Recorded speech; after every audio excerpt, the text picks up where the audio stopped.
ایک دفعہ کا ذکر ہے، کسی شخص نے حضرت رابعہ بصری سے پوچھا کہ اللہ کی طلب کا راستہ آپ کے ہاتھ کیسے لگا؟ آپ نے فرمایا، میں 7 برس کی تھی کہ بصرہ میں قحط پڑا، میرے ماں باپ کی وفات ہو گئی اور میری بہنیں مجھ سے جدا ہو گئیں۔ مجھے رابعہ یعنی چھوٹی اس لیے کہا جاتا ہے کیونکہ میری 3 اور بہنیں تھیں۔ میں ایک ظالم شخص کے ہاتھ لگ گئی، اس نے مجھے 6 درہم میں بیچ دیا۔ جس شخص نے مجھے خریدا وہ مجھ سے بہت کام لیتا تھا۔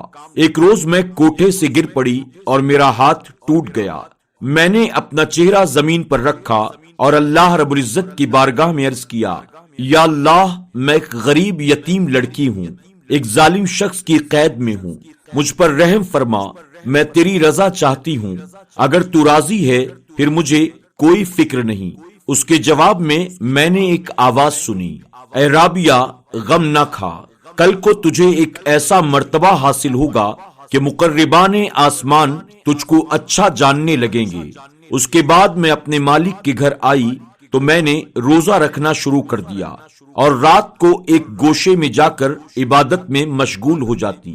ایک رات میں اللہ تعالی کی بارگاہ میں مناجات کر رہی تھی اور یہ کہہ رہی تھی، اے اللہ، تو جانتا ہے کہ میرے دل کی خواہش تیرے فرمان کی موافقت میں ہے اور میری آنکھ کی روشنی تیری خدمت کرنے میں ہے۔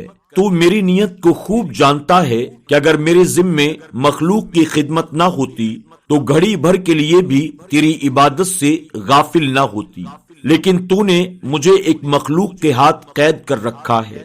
میں یہ دعا کر رہی تھی کہ میرے مالک نے میرے سر پر ایک نور کی قندیل بغیر زنجیر کے لٹکی ہوئی دیکھی، جس کے سبب سارا گھر روشن ہو گیا تھا۔ دوسرے دن میرے مالک نے مجھے بلایا اور بہت خاطر کی اور مجھے آزاد کر دیا۔ بس میں نے اس سے اجازت لی، آبادی سے باہر نکلی، ویرانے کی راہ پکڑ لی اور جہاں پر کوئی آدمی نہ تھا وہاں رب کی عبادت میں مشغول ہو گئی۔ چنانچہ ہر رات 1000 رکعت نفل نماز پڑھتی۔ دوستو، یوں قربانیاں دے کر کوئی مقام حاصل کیا جاتا ہے۔ اللہ رب العزت کی بارگاہ میں دعا ہے، اللہ اپنے ان محبوبین کے درجات کو بلند فرمائے اور ان کے صدقے بے حساب و کتاب ہم گناہگاروں کی بھی مغفرت فرمائے، آمین یا رب العالمین۔ ناظرین اکرام، امید کرتے ہیں کہ آج کی ہماری یہ ویڈیو آپ کو ضرور پسند آئی ہوگی۔ آپ سے گزارش ہے کہ اپنے دوست احباب کے ساتھ اس ویڈیو کو شیئر کرنا نہ بھولیں۔